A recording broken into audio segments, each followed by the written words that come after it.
وہ فضل چودھری شاید ہوا کرتے تھے ایک صدر، ان کی حیثیت کی طرح کہ آپ رہ گئے ہیں، میرا خیال ہے وال چیکنگ کرنا باقی ہے، باقی سب کچھ ویسا ہی ہے۔ تو خیر اب آپ بیٹھے رہیں، لیکن صدر صاحب نے اپنی بے بسی کا اظہار بھی کر دیا، اور خود عمران خان کی جو خصلت ہے اس کی وجہ بھی یہ ہے کہ وہ کہتے ہیں کہ یار میں بات کروں کیسے، اگر بات کہیں سے شروعات کر لی جائے تو عمران خان یا ان کے وکلا ایسا بیان جاری کر دیتے ہیں کہ سارے کیے کرائے پہ پانی پھیر دیتے ہیں۔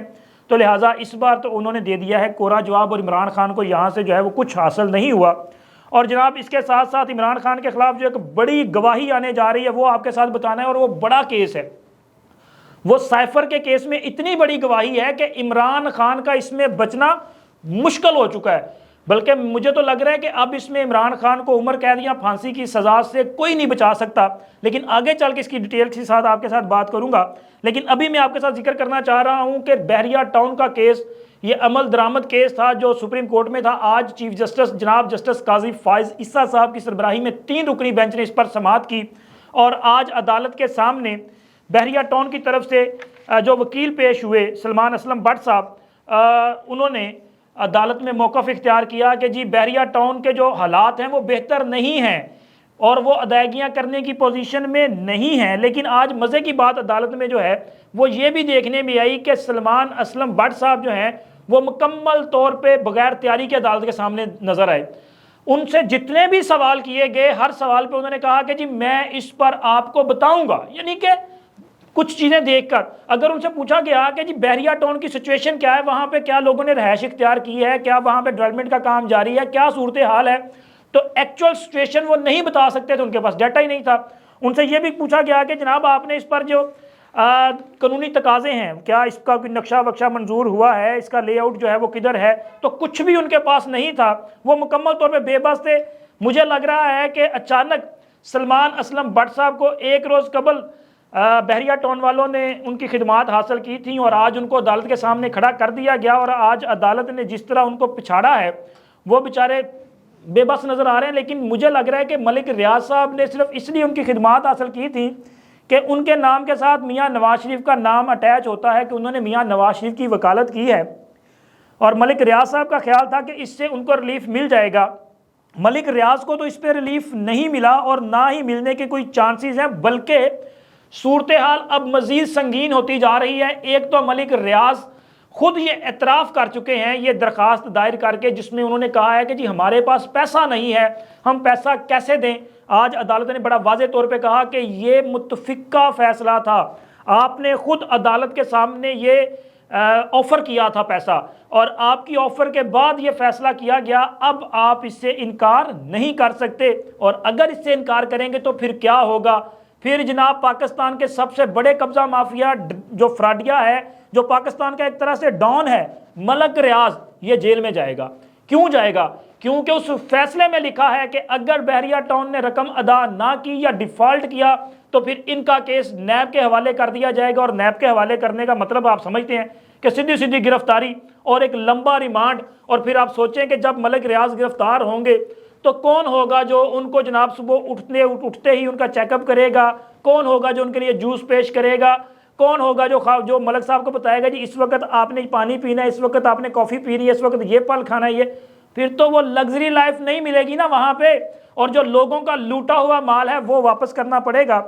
اب مجھے لگ رہا ہے کہ ملک ریاض اور بحریہ ٹاؤن جو ہیں وہ برے طریقے سے پھنس چکے ہیں، لیکن ان کے ساتھ ساتھ عمران خان بھی پھنس چکے ہیں، کیونکہ عمران خان نے بھی ملک ریاض سے جو فائدہ لیا ہے نا وہ القادر ٹرسٹ کے نام پہ، وہ کیس بھی چیف جسٹس صاحب نے کھول لیا ہے۔ ٹیکنیکلی طور پہ آج کی اس سماعت میں وہ کیس بھی آ چکا ہے، اور اس پر عدالت نے ایک اور نوٹس جاری کر دیا ہے، جس میں عدالت نے یہ کہا ہے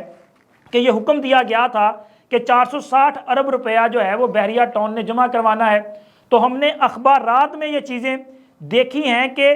کچھ پیسہ بیرون ملک سے بھی آیا ہے جو کہ بحریہ ٹاؤن کو دے دیا گیا یا ان کے حصے میں جو ہے وہ جمع کروا دیا گیا، جس پر بحریہ ٹاؤن کے جو وکیل ہیں انہوں نے کہا کہ جی لوگوں نے معاہدہ دیکھا نہیں ہے اس لیے باتیں کر رہے ہیں۔ تو انہوں نے کہا ہم نے بھی معاہدہ کا ذکر نہیں کیا، ہم بھی اخباری خبروں کی بات کر رہے ہیں، یہ عدالت کا کہنا تھا۔ لیکن انہوں نے کہا، بحریہ ٹاؤن کے وکیل نے کہا کہ میں اس پر حقائق آپ کے سامنے رکھ دوں گا۔ اتنی بے چینی ہے ملک ریاض کو کہ وہ خود چاہتے ہیں کہ جلدی جلدی عمران خان کے خلاف وہ گواہی دے دیں۔ عدالت نے کہا کہ ذرا صبر رکھو پتر، کوئی بات نہیں، جج صاحب نے کہا کہ ہم خود بھی ریکارڈ منگوا لیں گے، ہم ریکارڈ دیکھ لیں گے، اور اس پر نوٹس جاری کیا۔ اب وہ تمام جو ٹرانزیکشنز ہوئی ہیں، جو بحریہ ٹاؤن کے کھاتے میں جو جو پیسے دیے گئے ہیں، جو کسی نے بھی دیے ہیں، ایون کہ وہ اگر اس میں شیئر ہولڈر تھے یا کوئی اور لوگ تھے، ان سب کا ڈیٹا بھی عدالت نے مانگا ہے، اور ڈائریکٹلی طور پہ یہ القادر ٹرسٹ کا معاملہ بھی عدالت میں چلا جائے گا، کیونکہ 190 ملین پاؤنڈ کی رقم بھی اس وقت کی کابینہ کی منظوری سے عمران خان صاحب نے ریاست کو دینے کی بجائے، حکومتی خزانے کو دینے کی بجائے یہاں ملک ریاض کے اکاؤنٹ جو سپریم کورٹ کا اکاؤنٹ تھا اس میں ملک ریاض کے کھاتے میں جمع کروا دیے تھے، اور اس کے اگینسٹ القادر ٹرسٹ کے نام پہ وہ سینکڑوں ایکڑ کی زمین جہلم میں حاصل کی ہے۔ اب یہ سارا جو ہے وہ قصہ کھل کر سامنے آ جائے گا، اور پتہ چل جائے گا کہ یہ نام نہاد صادق اور امین انہوں نے کس طرح اس ملک کو دونوں ہاتھوں سے لوٹا ہے، اور اس پر جو ہے وہ ظلم عظیم کیا گیا ہے۔ اس کیس میں عمران خان بری طرح پھنس چکے ہیں۔ اور اب جناب بات کریں گے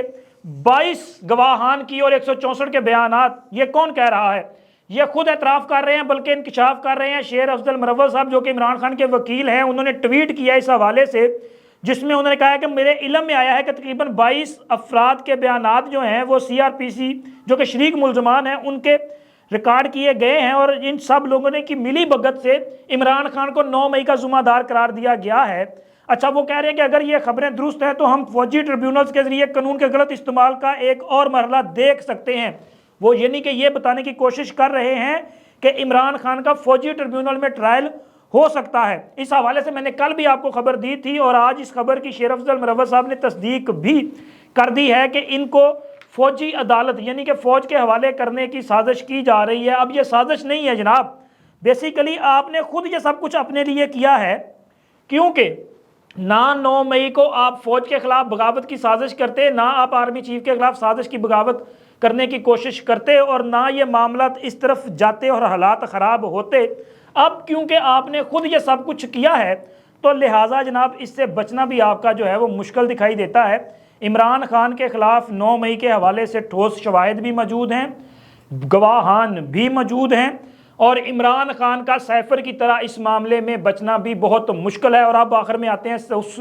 سنگین مقدمے کی طرف کہ جس میں عمران خان کے خلاف بڑی گواہی آئی ہے، تو جناب یہ سیفر کیس میں وہ گواہی ہے کہ جس کی تعریفیں خود عمران خان کرتے رہے ہیں۔ آپ کے علم میں ہوگا کہ یہ اس وقت جو امریکہ میں پاکستان کے سفیر تھے اسد مجید صاحب، انہوں نے یہ سائفر بھیجا تھا، اور اس سائفر کی بنیاد پہ عمران خان نے اپنی سیاست کو ہوا دی، اور پاکستان میں ایسا بیانیہ بنایا کہ انہوں نے پاکستان کی اسٹیبلشمنٹ کے خلاف اور امریکہ کے خلاف جو ہے وہ عوامی جذبات کو ابھارا۔ لیکن اسی طرح وہ اپنے جلسوں میں اسد مجید صاحب کو ایک قومی ہیرو بھی قرار دیتے رہے، ان کو دلیر بھی قرار دیتے رہے، اور آج انہی اسد مجید صاحب کا بیان جو ہے وہ خصوصی عدالت میں جمع کروایا گیا ہے، جس میں اسد مجید صاحب نے عمران خان کے تمام دعووں کو جو ہے وہ جھوٹا قرار دیا ہے، اور اس میں یہ وضاحت کے ساتھ کہا گیا ہے کہ ان کی ڈونلڈ لیو کے ساتھ جو ملاقات ہے ان کے گھر یعنی کہ ان کے اپنے گھر ہوئی تھی ڈنر پہ، اس میں جو باتیں کی گئیں وہ معمول کے مطابق ایک سیفر کی شکل میں کوڈ ورڈز کے ساتھ وزارت خارجہ کو بھیج دی گئی، لیکن ان کوڈ ورڈز کے ڈی کوڈ کر کے جو مقاصد حاصل کرنے کی عمران خان کوشش کر رہے ہیں وہ غلط ہے۔ یعنی کہ عمران خان کی طرف سے یہ کہنا کہ کوئی دھمکی دی گئی تھی، ان کی حکومت گرانے کے لیے سازش تھی، تو یہ سراسر غلط ہے۔ اسد مجید صاحب نے اپنے اس بیان میں بہت وضاحت کے ساتھ کہا ہے کہ عمران خان نے اپنے سیاسی مقاصد کے لیے اس کا غلط استعمال کیا، حالانکہ ایسی نہ کوئی اس میٹنگ میں بات ہوئی اور نہ ہی اس سیفر میں ایسا کوئی تذکرہ تھا۔ اب اسد مجید صاحب کے یہ بیان کے بعد کیا عمران خان کا بچنا جو ہے وہ آپ کو نظر آتا ہے؟ آپ دیکھیں ایک طرف اسد مجید کا یہ بیان اور اس کے ساتھ ساتھ اعظم خان کا جو 164 کا بیان ہے اور سلطانی گواہ کا جو بیان ہے، ان سب کی روشنی میں اور وہ 27 دیگر جو گواہان ہیں ان سب کی موجودگی میں عمران خان سیفر کے اس مقدمے میں آفیشل سیکرٹ ایکٹ کے اس مقدمے میں سنگین طریقے سے برے طریقے سے پھنس چکے ہیں، اور اس میں ان کی سزا جو ہے وہ کنفرم دکھائی دے رہی ہے۔ آئندہ سماعت یعنی کہ 23 اکتوبر کو فرد جرم عائد ہونے جا رہی ہے، اور پھر اس کے بعد اس پر جو ہے وہ قانون کے مطابق ضابطے کے مطابق جرا کی جائے گی، یعنی کہ گواہان کے بیانات قلم بند ہو گئے، جرا ہوگی، اور ہوپ فلی کہ یہ کوئی مقدمہ اگلے 1 ماہ یا 1.5 ماہ کے اندر جو ہے اس پر فیصلہ سنا دیا جائے گا۔ اب تک کے لیے اتنا ہی، اللہ حافظ۔